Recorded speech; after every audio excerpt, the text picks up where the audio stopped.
I've been playing Minecraft for quite a long time, and as far as I can remember, one of the first things I've always looked for upon creating a new world is the village blacksmith. Of all the village structures, it certainly has the best loot. Diamonds, iron and gold ingots, and obsidian are all pretty common finds here. And once upon a time, the village blacksmith was even more important when it was the only village structure to include a chest at all. Considering its vital role, it would seem a crime to leave it out of the Savannah Village project. And better yet, of the 3 Savannah Villager variants LEGO has produced, one is indeed a blacksmith. So as far as I'm concerned, the stars have aligned to bring this structure to life. Let's get to building.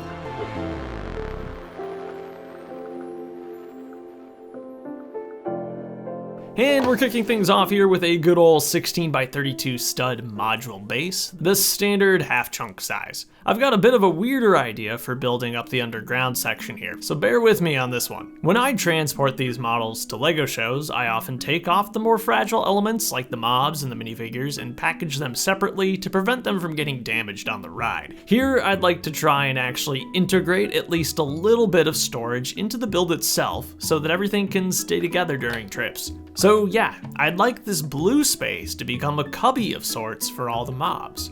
The dream is to hide it away so well that unless you watched this video, you'd have no idea this area exists. We've dabbled with coarse dirt in some of the previous episodes, but this time we're going all in. Because in savanna biomes, you tend to get these big, expansive patches of just plain old coarse dirt. I don't want the texture to get too repetitive here, so I'm using a couple different techniques to create that coarse dirt look. The only constraint that I'm kind of giving myself is that each design should fit within a 2x2 stud space to retain that blocky feel of Minecraft. I didn't end up caring much for the 2 1x2 tiles side by side, nor the 2 sandwich tiles, so I replaced them with a lot of the corner tiles again and some of the dots tiles. I think those other 2 techniques were just a bit too flat and lacked some texture. The big challenge of this episode is creating a cubby under here that has plenty of space to store things but is still strong enough to hold the build above. Normally that's not much of an issue in Minecraft builds since they're just layers of plates and bricks stacked vertically, which is a very strong form of LEGO construction, but things get complicated here with the addition of the village path that I want to run the length of this module.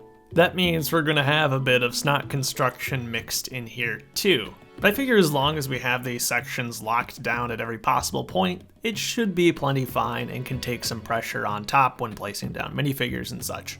And once again, while it's completely unnecessary, I'm going to try to make this look as nice as it possibly can, keeping the colors consistent even when this front section is opened.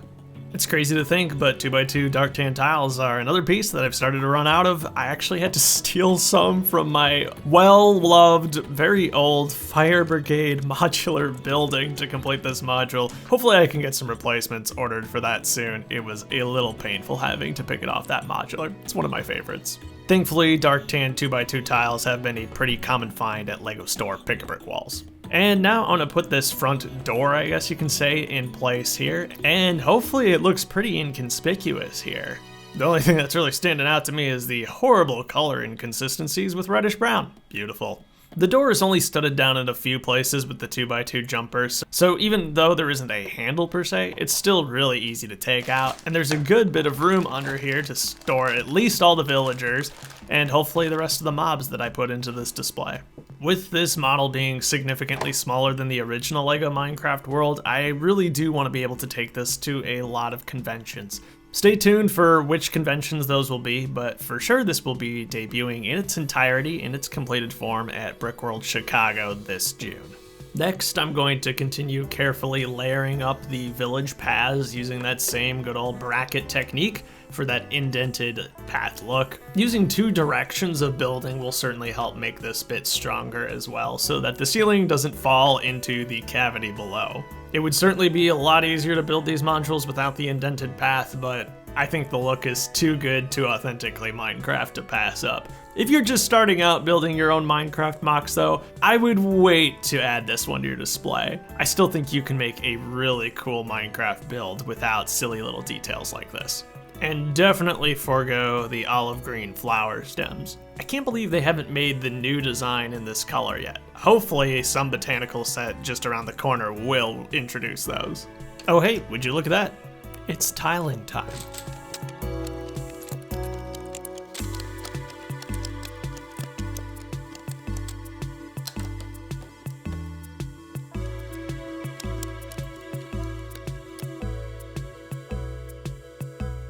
Another one of my favorite substructures within the village are the wonderful wheat piles that can spawn here. These can keep me fed in survival for weeks. Here I'm using a variety of snot bricks just to add some different directions to all these hay bales to make the pile more interesting. And then we get to add those lovely flower stems.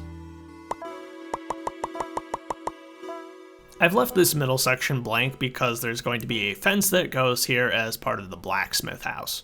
And just like all the previous episodes, we're going to be lighting this one up, though it's going to be a bit simpler this time around. I'm using one of the meteor lights here, connected with two belts.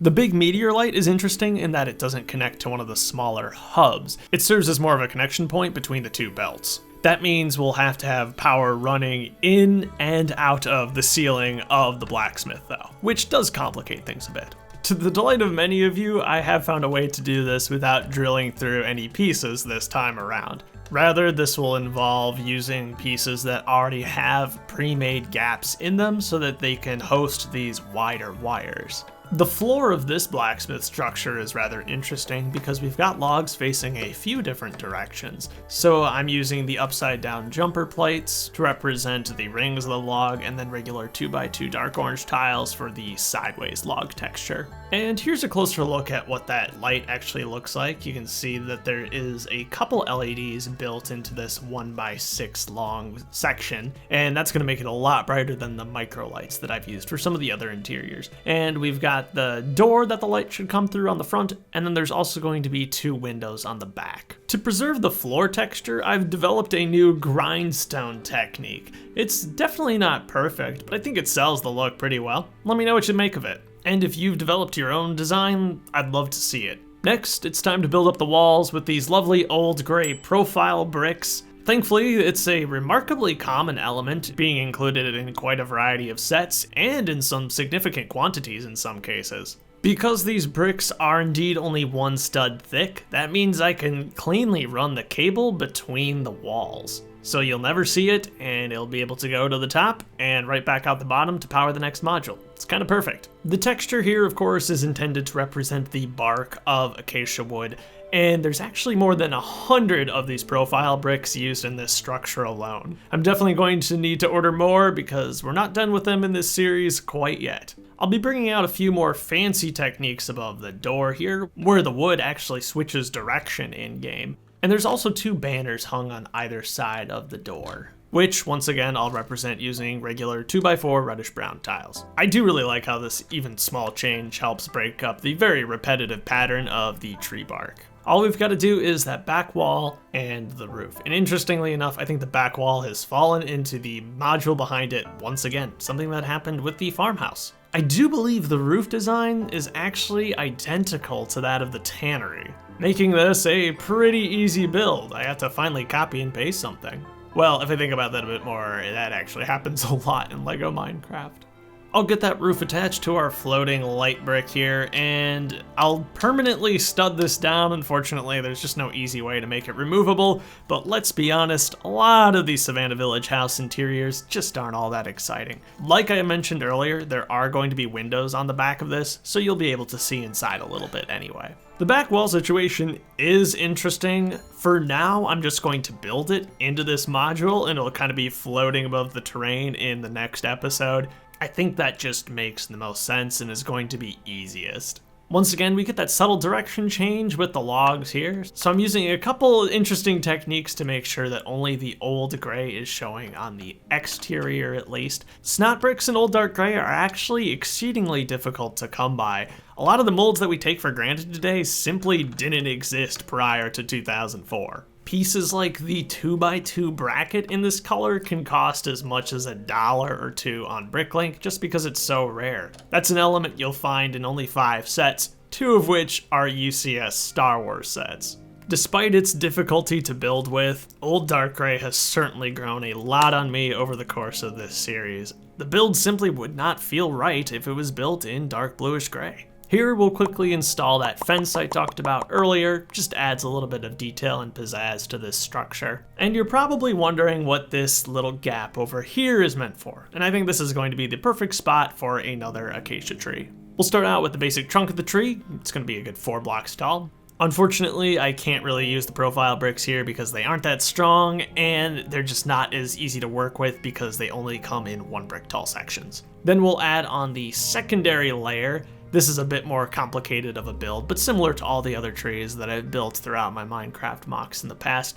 The best part is that there's no studs on the underside, and this section actually leans slightly into the blacksmith house, which will give it a bit more support. All acacia trees are built in 2 sections, so we're going to add this secondary branch sprouting out of the leaves and going on to the topmost bit, which is a larger leaf canopy. 7 by 7 blocks to be exact. Acacia trees are weird in that many of them can actually be built in Lego because a lot of these trees feature floating blocks in-game. Thankfully, there's still plenty of variety to choose from, and this is indeed a tree that I pulled straight out of the game. With the tree complete, that's going to be the build portion of this module finished.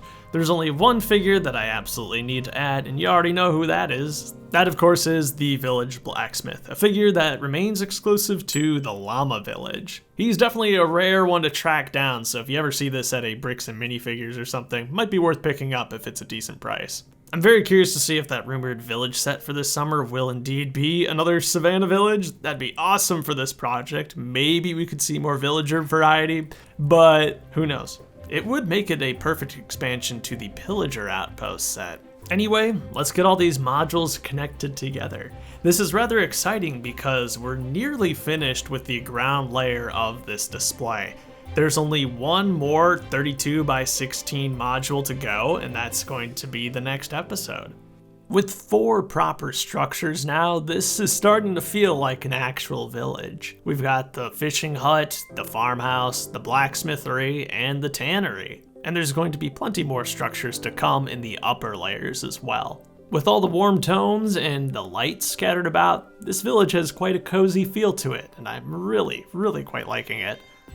In the next episode, we will actually be finishing off this bottommost layer of the village with what happens to be my most complex LEGO Minecraft module ever. If you want to find out what that all means, you can watch that episode early right now by becoming a channel member. Becoming a channel member will grant you early access to all my future content too, along with plenty of other fun perks. If that sounds like a good deal to you, follow the link in the video description or hit the join button down below. Thanks as always for watching, and I hope you have yourself a great life.